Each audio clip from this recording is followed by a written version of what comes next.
Hello बच्चों, let's read the question. As the electron in Bohr orbit of hydrogen atom passes from state n is equal to n is equal to 1, the kinetic energy K and the potential energy U changes as option A, K becomes twice, U becomes 4 times. Option B, K becomes 4 times, U becomes twice.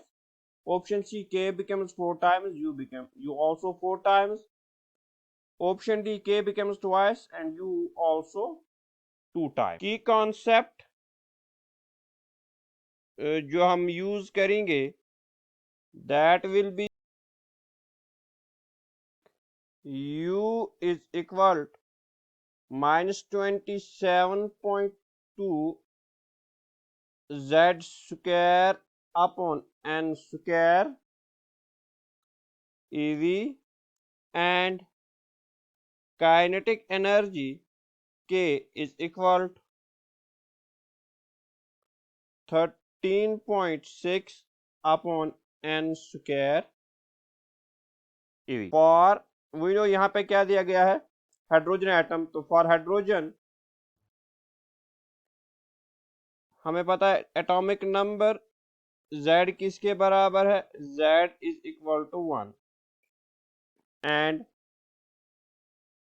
N यहाँ पे क्या दिया है, N changes from 2 to 1.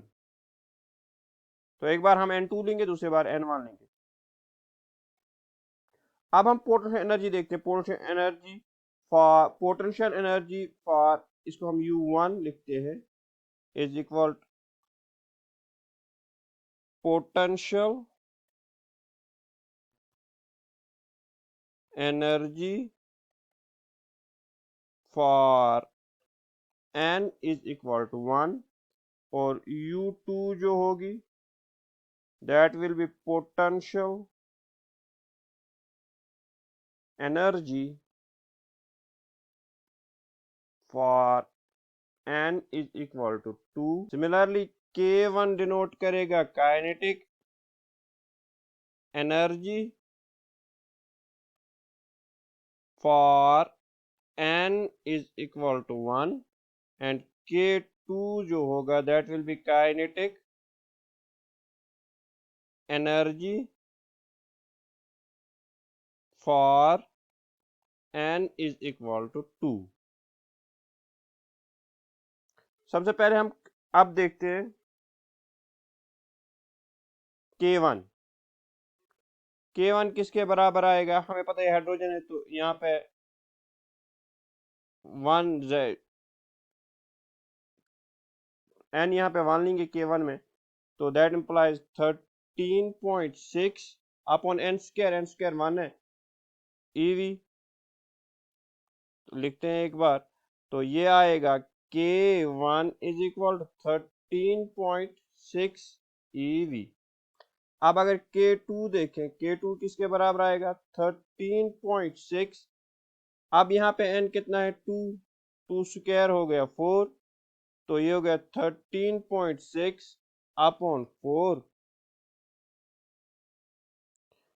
3.4 EV.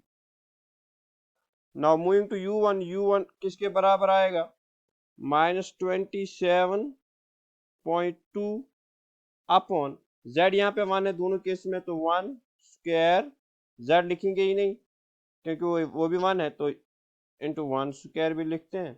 तो that implies ये आएगा 27.2 मगर minus times. And U2 जब हम देखेंगे U2 किसके बराबर आएगा, यहाँ U2 में क्या है 27.2 इंटू Z स्क्वायर 1 स्क्वायर है अपॉन 2 स्क्वायर, तो ये आएगा 27.2 अपॉन 4 जो कि आएगा 6.8 और EV ये भी आएगा मगर माइनस टाइम. तो अब हम कंपेयर करते हैं, ये रहा K1, ये K2 का वैल्यू, ये U1 का वैल्यू और ये U2 का वैल्यू. अब देखिए क्वेश्चन क्या पूछता है. As the electron in Bohr orbit of hydrogen atom pass from n2 to n1, n2 से ये बढ़ रहे n1 की ओर। सो आंसर देखते हैं, काइनेटिक एनर्जी बिकम्स 4 टाइम्स, ये बी और सी में है, u becomes twice, u also 4 times. So the answer for this question will be option C. Hope you understand the question. Best of luck.